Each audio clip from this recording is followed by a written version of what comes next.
우리 찬양합니다. 원하고 바라고 기도합니다. 함께 찬양하겠습니다.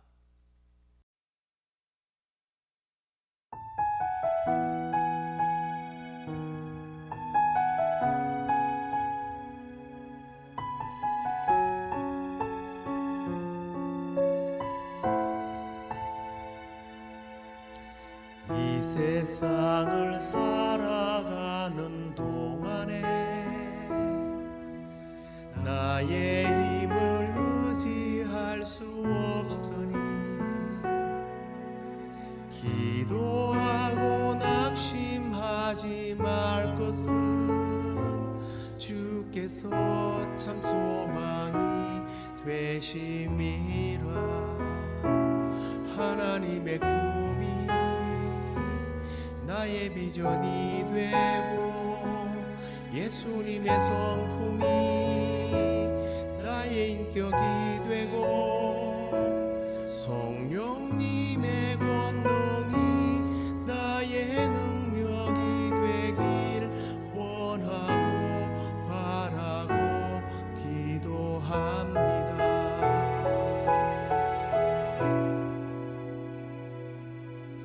주의 길을 걸어가는 동안에 세상에 곧 의지할 수 없으니 감사하고 낙심하지 말 것은 주께서 참 기쁨이 되심이라. 하나님의 꿈이 나의 비전이 되고 예수님의 성품이 나의 인격이 되고 성령님의 권능이 나의 능력이 되길 원하고 바라고 기도합니다.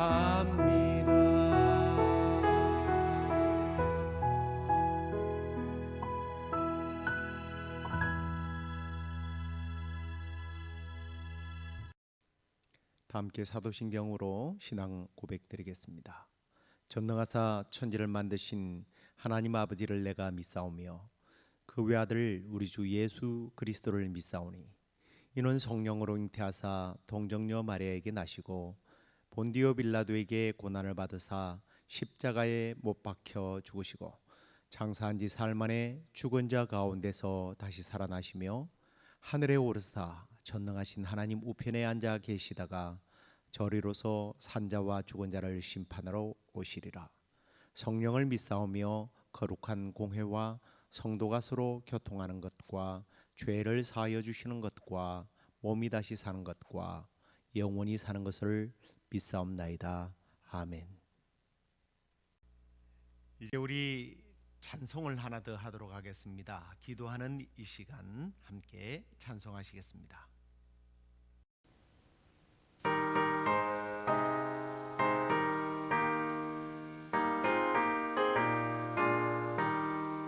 기도하는 이 시간 주께 무릎 꿇고 우리 구세주 앞에 다 나아가네. 믿음으로 나가면 주가 보살펴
이제 하나님 말씀 보시겠습니다. 요한복음 14장 13절과 14절 말씀입니다. 너희가 내 이름으로 무엇을 구하든지 내가 행하리니 이는 아버지로 하여금 아들로 말미암아 영광을 받으시게 하려 함이라. 14절입니다.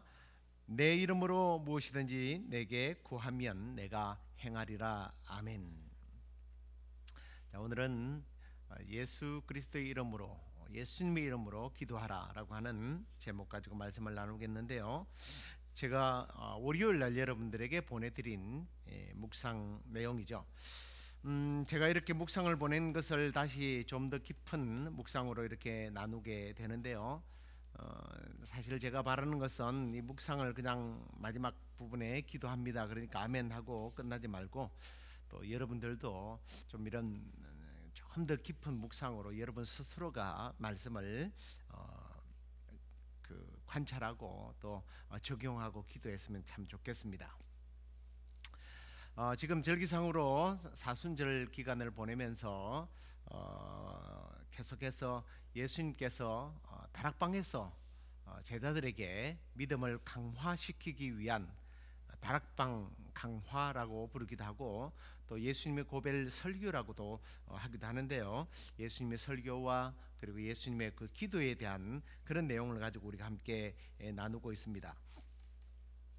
자, 예수님께서요, 자신에게 주어진 그 마지막 시간, 사실 우리도 그렇지 않습니까? 내 삶이 끝난다라고 할 때 사랑하는 사람에게 꼭 들려주고 싶은 그런 약속이, 그런 그 어떤 유언적 내용이 있을 겁니다. 그런데 이제 우리는 죽으면 우리의 어떤 삶이 천국을 가거나 지옥에 가거나 뭐 거기서 결정되고, 이 땅에서 우리는 아무런 영향력이 없기 때문에 자녀들에게 내가 너희들에게 이렇게 해줄 것이다 하고 약속하는 것은 의미가 없습니다. 그러나 예수님은 하나님의 아들이시고 또 그분이 신이시기 때문에 얼마든지 제자들에게 약속을 하시죠. 예수님께서 그래서 이 다락방 강화를 통해서 여러 가지 당부도 하셨지만 약속들을 하십니다. 그 약속들이 내가 있을 곳을 예비해 두겠다라고 하는 그런 약속도 있지만, 오늘 가장 중요한 약속 중 하나가 바로 우리가 읽었던 본문의 약속이에요. 바로 이 약속이죠. 너희가 내 이름으로 무엇을 구하든지 내가 행하리니 이는 아버지로 하여금 아들로 말미암아 영광을 받게 하리 함이라. 내 이름으로 무엇이든지 구하면 내가 행할 것이다. 바로 기도 응답에 대한 약속을 주님은 하십니다. 제가 이 기도 응답의 약속이 성경에 얼마나 나오는가 세어보지 않았습니다만 참 많이 나오죠. 성경은 구약과 신약인데요, 이 신 붙어 있는 그 약이라고 하는 말이 사실은 약속 혹은 언약이라고 하는 그런 뜻을 가지고 있습니다. 이 많은 약속들 중에서 내 삶에 가장 많이 적용되는 약속이 있습니다. 그것은 바로 사실은 구원에 관한 약속이고요. 그 다음으로서 구원받은 하나님의 백성들이 이 땅에서 누릴 복에 대한 약속들인데, 그 복을 주시는 하나의 통로로서 기도 응답이라고 하는 약속을 성경은 하고 있습니다. 이것이 기도 응답의 약속이다라고 하는 확실한 뜻을 가진 그런 성경 구절도 있지만, 꼭 그러지 않아도 하나님께서 구원받은 하나님의 백성들의 기도를 들어주시는 그런 내용들이 굉장히 많은 비중을 차지하고 있습니다. 하나님께서 구원하신 백성들에게 기도 응답을 하신다는 것이 얼마나 놀라운 축복인지 몰라요. 제가 앞에서 말씀드렸습니다만, 구원에 대한 확신을 빼고 나서 우리 삶에 어쩌면 가장 하나님의 살아계심을 경험하게 하는 어떤 큰 체험의 툴이 있다면 이것이 기도가 아닌가, 저는 그렇게 생각합니다. 그래서 구약 시대에는 이 기도의 응답에 대한 몇 가지의 어떤 단서를 붙이고 있는데요. 그게 뭐냐면 부르짖음입니다.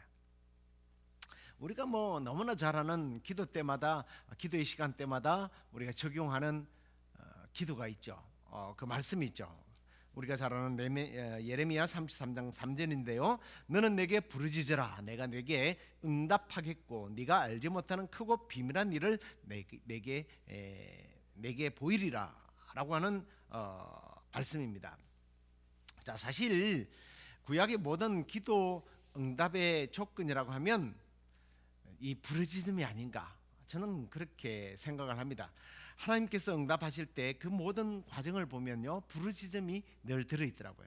예를 들면 주인과 그 아내로부터 버림받고 쫓겨났던 아브라함의 첩 하갈이 광야에 쫓겨나서 자기 아들과 자기가 특히 아들이 죽어가는 모습을 보면서 막 부르짖죠. 하나님께서 그 부르짖음을 들으십니다. 그리고 우물을 주시죠. 또 요셉이 그 형들이 그를 죽이려 하다가 차마 죽이지 못하고 물이 없는 웅덩이에다가 던져버리지 않습니까? 그때의 성경을 보면 요셉이 하나님께 부르짖었다고 되어 있습니다. 그랬더니 하나님께서 애굽으로 가는 사람들의 어떤 장사꾼들을 그곳으로 보내서 요셉이 팔려가게 되죠. 물론 팔려가서 하나님의 큰 역사를 이루지 않습니까? 나중에 이제 시간이 지나서 400년이 흐르고 난 다음에 애굽 백성들이 노예로 살면서 하나님께 부르짖었고 그 부르짖음을 하나님께서 들으셨다라고 성경은 기록합니다. 그래서 모세를 지도자로 세워서 하나님은 다시 그들을 가나안 땅으로 들어가게 해 주시죠. 그런데 사람이 이렇게 부르짖으려고 하면요, 반드시 겪는 어떤 전제 조건이 있습니다. 그게 뭡니까? 고난이에요. 죽음을 앞둔 상태, 도저히 인간으로서 해결할 수 없는 문제로 고통받을 때에 사람들은 살려달라고 부르짖게 됩니다. 그런데 여러분, 내가 고난을 당하고 정말 죽을 지경까지 몰렸다가 풀려나서 살았구나, 부르짖기도 하면 살았구나, 이게 좋습니까? 아니면 그런 상황에 도달하지 않고 늘 이렇게 기쁘고 행복하게 사는 것이 좋겠습니까?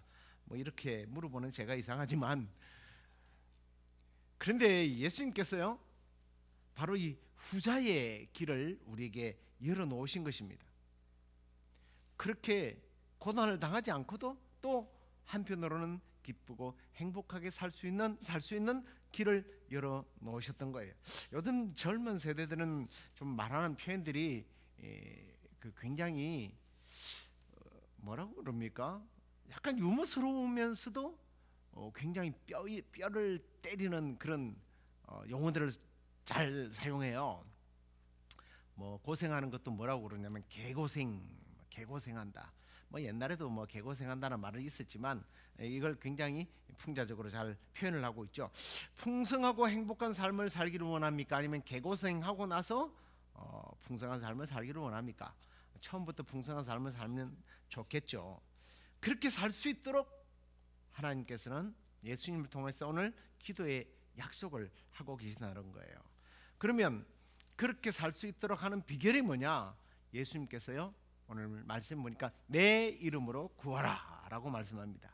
그런데 여러분, 이 예수님의 이름으로 기도하면 기도 응답을 받아서 행복한 삶을 살게 될 것에 대한 오늘의 본문이 그냥 이것으로 끝날까요? 아니에요. 단 한 번이 아니고 그날 저녁에만 해도 예수님께서요, 이 유언적 설교를 마지막으로 하시면서 예수님께서 부활하게 되면 일어날 유익에 대해서 말씀하시면서 이런 말씀을 하시지 않습니까? 그날에는 너희가 아무것도 내게 묻지 아니하리라. 내가 진실로 너희에게 이르노니 너희가 무엇이든지 아버지께 구하는 것은 내 이름으로 주시리라. 부활하신 후에 말씀하시는 약속입니다. 그러면서 이렇게 말합니다. 지금까지는 너희가 내 이름으로 아무것도 구하지 아니하였으나 구하라 그리하면 받으리니 너희 기쁨이 충만하게 될 것이다. 여기에는 고난과 아픔과 뭐 소위 말하는 개고생을 한 다음에 구하라는 얘기가 아니죠. 너희들이 어떤 상태에 있든지 구하기만 하면 받아서 기쁨이 충만하리라고 약속을 하고 있다는 거죠. 우리가 구하는 것에 대하여 그것이 무엇이든지 예수 그리스도의 이름으로 구하면 주신다는 것이 주님의 약속입니다. 이렇게 주님께서 반복적인 말씀을 통해서 이 기도에 대한 교훈을 하셨는데요. 이렇게 예수님이 주로 이렇게 반복적으로 말씀하시는 것이 얼마나 굉장히 중요한 문제인지를 내일 주일 시간에 설교 시간에 제가 말씀을 준비해 놨으니까 그때 듣도록 하고요. 오늘 내용만 좀 집중해서 들었으면 좋겠습니다. 예수님은 구약적으로 자꾸 그런 표현해서 죄송한데 개고생 상황에서 부르짖어서 기도함으로 받는 것이 아니라 그냥 지금 내 삶이 기쁘고 풍성한 삶을 살기를 원한다면 예수 그리스도의 이름으로 본인의 이름으로 기도하라는 거예요. 이게 얼마나 수지 맞는 일입니까? 자, 그러면 이게 그냥 그렇구나 할 것이 아니라 이게 예수 그리스도의 이름으로 구한다는 것이 좀 어떤 것인지를 좀 구체적으로 알고 기도해야 되잖아요, 그죠? 매뉴얼을 알아야죠. 교회를 다니고 있는 사람들이라면 누가 언제 어디서 무슨 기도를 하든지 다 누구의 이름으로 기도합니까? 예수님의 이름으로 기도합니다. 이 기도가 감사 기도든 회개 기도이든 간구든 서원이든 뭐 무슨 기도든 간에 그 끝은 전부 다 예수 그리스도의 이름으로 기도합니다. 이것이 전통 때문이 아니라 예수님께서 그렇게 가르쳤기 때문에, 그렇게 약속하셨기 때문입니다. 하지만 우리는 너무도 이 예수 그리스도의 이름으로 기도합니다라는 이 내용을 오해하고 있어요. 그게 뭐냐면 무엇을 어떻게 구하든 간에 기도 끝에 예수님의 이름으로 기도하기만 하면 반드시 하나님께서 들어줄 수밖에 없다 라고 오해한다는 거죠. 제가 이렇게 말하는 의미가 예수님의 이름으로 무조건 기도한다고 다 응답받는다는 말이 아니라는 뉘앙스로 들리죠. 그죠? 그게 아까 제가 얘기하면서도 여러분 예수 이름으로 기도한다라는 이게 과연 그냥 불교에서 죄송합니다. 불교에서 나무아비타불 관세음보살 하는 것과 예수님의 이름으로 기도합니다를 똑같은 수준으로 생각해서는 안 된다는 거예요. 그러면 예수 그리스도의 이름으로 기도한다는 의미가 뭔가 다른 의미가 있을 거 아니에요. 그 첫 번째가 뭐냐면 예수님의 공로 혹은 예수님의 그 권위로 기도한다는 뜻이에요. 이 말은 우리가 하나님의 아들 되시는 예수님의 이름으로 하나님께 기도하는 것이니까 그냥 응답해 달라고 하는 분명한 근거로 한다라는 거죠. 어떤 유명하신 분이 사인을 해야, 결제를 해야 해결이 되는 것과 같은 문제이기도 합니다. 결국 이 말은 이런 의미를 포함하고 있겠죠. 나의 어떤 경험이나 지식이나 나의 공로가 아니라 예수님 때문에 기도가 응답된다는 거예요. 내가 문장을 너무 멋있게 만들고 하나님의 마음을 감동시키고 내가가 아니라 예수 그리스도의 이름으로. 사실 우리가 기도하는 것은 어떤 기적을 경험하기 위한 것이 대부분이지 않습니까? 기적 전부 다 기적이에요. 그런데 우리가 기적 중에서 가장 큰 기적이 뭐예요? 죽었다 살아나는 기적이에요.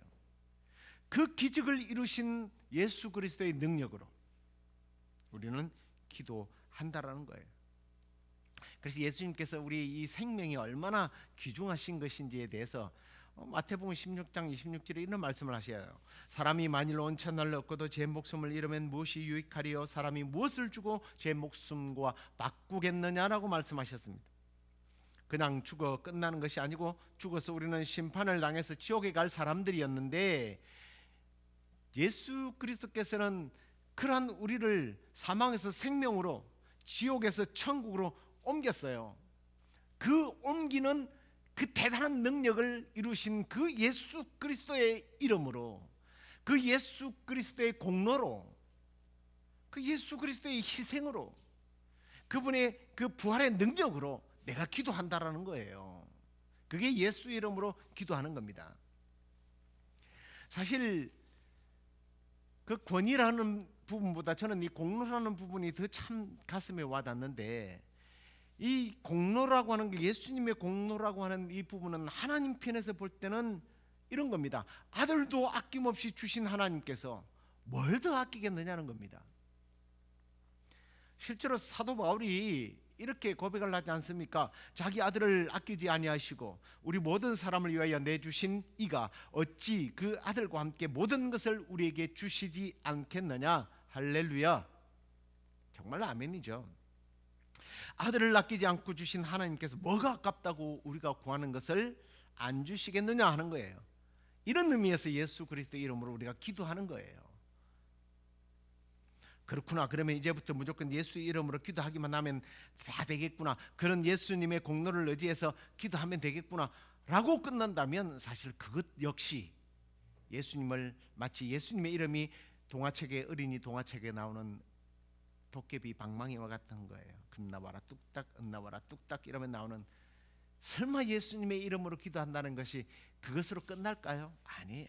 예수님의 이름으로 기도한다는 또 두 번째 중요한 의미가 있습니다. 그게 뭐냐면 나도 예수님처럼 하나님의 뜻에 따라서 기도하겠습니다라고 하는 의미예요. 예수님의 이름으로 기도하는 것은 내가 얼마나 대단한 지극정성 혹은 간절함으로 하나님을 설득하느냐, 이게 아니라 나도 예수님처럼 하나님의 뜻대로 구하겠다라고 하는 여기에 의지와 결단이 들어있는 거예요. 예수님의 기도를 보십시오. 마태복음 26장 42절에 보면 다시 두 번째 나아가 기도하여 이르시되 내 아버지여 만일 내가 마시지 않고는 이 잔이 내게서 지나갈 수 없거든 아버지의 원대로 되기를 원하나이다. 예수님은요 십자가를 지는 데 있어서 자기의 원대로 아니라 아버지 하나님의 원대로 살기를 원한다고 기도하는 모습을 보여 여기서 볼 수가 있습니다. 예수님의 삶을 하나님의 말씀 곧 하나님의 뜻을 지켰다는 그런 의미 아니겠습니까? 그리고 마침내 십자가 앞에서 내 뜻대로 마옵시고 아버지 뜻대로 하옵소서 하고 기도했던 거예요. 이 기도의 본을 우리가 따르도록 하기 위해서 예수님의 이름으로 기도하는 거예요. 이 기도의 원리를 직접 듣고 기록했던 사도 요한은요 나중에 그래서 예수님의 이름으로 기도한다는 의미를 이렇게 잘 적용을 합니다. 요한 1서 5장 14절을 보십시오. 그를 향하여 우리가 가진 바 담대함이 이것이니 그의 뜻대로 무엇을 구하면 들으심이라. 우리가 무엇이든지 구하는 바를 들으시는 줄을 안즉 우리가 그에게 구한 그것을 얻은 줄을 또한 아느니라 그랬습니다. 우리는 하나님의 뜻대로 구한다는 것의 의미를 늘 우리 편에서 생각을 하는 경우가 많습니다. 내가 하나님이 원하는 것을 만족시키기 위해서 기도해야 되겠구나. 아주 틀린 말은 아니지만 사실은 정답하고 조금 거리가 먼 것 같아요. 이걸 단독적으로 생각하면 하나님의 뜻대로 기도한다는 의미를 조금 이해하기 힘들지만 예수 그리스도의 이름으로 기도한다는 것과 함께 이해하면 조금 더 쉬울 거예요. 이런 거예요. 나도 예수님처럼 하나님의 뜻을 이루기 위하여 그렇게 희생하겠습니다. 나를 내려놓겠습니다. 나의 유익보다는 하나님의 유익을 위하여 살겠습니다. 나의 사심을 채우는 것이 아니라 이 기도를 통해서 하나님이 원하시는 사역, 하나님이 기뻐하시는 일을 하겠습니다 라는 의미가 예수 그리스도의 이름으로 기도합니다예요. 기도, 예수 그리스도의 이름으로 기도는 내 공로가 아닌 예수님의 공로로, 예수님의 권위로, 그리고 더 나아가서는 예수님처럼 나도 희생하고 섬기며 하나님의 뜻을 이루는 삶을 살겠습니다. 이게 예수 그리스도의 이름으로 기도하는 거예요. 말씀을 맺겠습니다. 기도는 평범한 사람을 위대한 사람으로 만드는 능력이 있습니다. 이게 성경의 역사요, 기독교의 역사입니다. 하지만 평범한 사람이 위대해진 후에 자신의 위대함을 드러내고 그 능력으로 다른 사람에게 상처를 주고 심지어는 하나님을 떠나는 일들을 많이 봅니다. 그러지 않도록 하기 위해서 오늘 예수님은 내 이름으로 기도하라 라고 말씀하신 것입니다. 내 이름으로 기도하라. 십자가의 희생으로 지옥 백성을 천국 백성으로 만드신 예수님의 이름으로 기도하고 내가 그 예수 그리스도의 이름으로 받은 능력을 예수님처럼 나누고 섬기고 헌신하며 하나님의 뜻을 이루는 삶을 예수 그리스도의 이름으로 기대하여 살아가는 저와 여러분 되기를 주의 이름으로 축원합니다. 기도하겠습니다. 하나님 아버지, 오늘 예수님께서 내 이름으로 기도하라라고 하는 의미가 무엇인지를 우리가 성경을 통하여 분명하게 깨닫게 하시니 감사합니다. 주님, 우리가 앞으로 예수 그리스도의 권위와 예수 그리스도의 공로로 우리 하나님 앞에 기도하게 하시고, 내 뜻대로 내 마음대로 나의 욕망과 나의 욕심을 위해서 구하는 것이 아니라 하나님의 뜻을 이루고 우리 주님처럼 나를 내려놓고 희생하며 하나님을 영화롭게 하는 삶을 살기 위하여 우리 예수님처럼 살기 위하여 예수님의 이름으로 기도하고, 우리가 어떤 상황에 처하든지 하나님의 영광을 위하여 살아가며 하나님 살아계심을 드러내는 삶을 살게 하여 주옵소서. 오늘도 예수 그리스도의 이름으로 우리가 청구하는 모든 기도들이 응답되므로 하나님께 영광 올려드리는 복된 삶을 살도록 인도해 주옵소서. 그렇게 주실 줄로 믿사옵고 예수 그리스도의 이름으로 감사하며 기도드리옵나이다. 아멘. 하늘에 계신 우리 아버지여, 이름이 거룩히 여김을 받으시오며 나라 임하옵시며 뜻이 하늘에서 이루어진 것 같이 땅에서도 이루어지이다. 오늘날 우리에게 일용할 양식을 주옵시고 우리가 우리에게 죄 지은 자를 사하여 준 것 같이 우리의 죄를 사하여 주옵시고 우리를 시험에 들게 하지 마옵시고 다만 악에서 구하옵소서.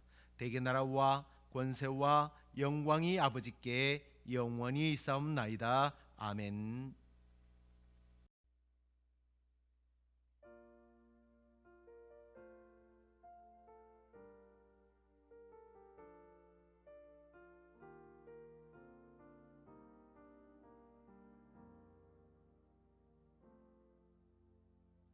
힘들고 지쳐 낭망하고 넘어져 일어날 힘 전혀 없을 때에 조용히 다가와 손잡아 주시며 나에게 말씀하시네.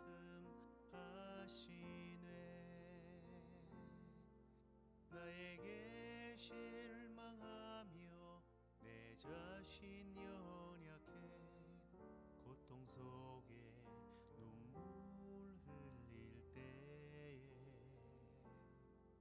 못자국 난 그 손길 눈물 닦아주시며 나에게 말씀하시네.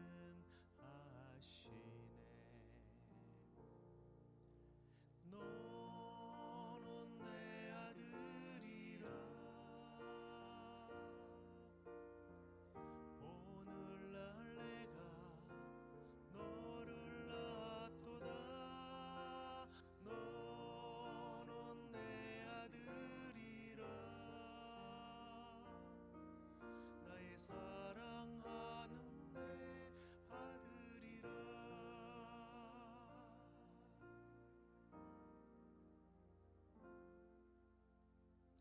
힘들고 지쳐 낭망하고 넘어져 일어날 힘 전혀 없을 때에 조용히 다가와 손잡아 주시며 나에게 말씀하시네. 나에게 실망하며 내 자신 연약해 고통 속에 눈물 흘릴 때에 못자국 난 그 손길 눈물 닦아주시며 나에게 말씀하시네.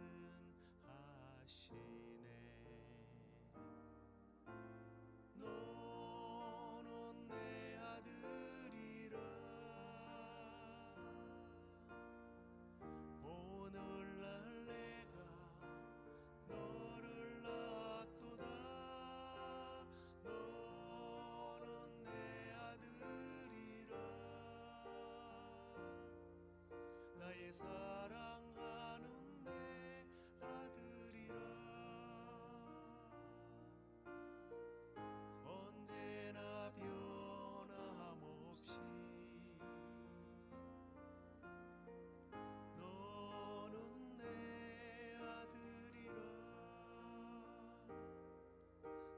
십자가 고통 햇살의 그 고통으로 내가 너를 낳았으니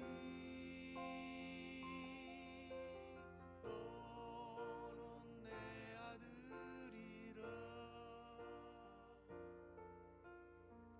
오늘날 내가 너를 낳았도다 너는 내 아들이라 나의 사랑하는 내 아들이라 나의 사랑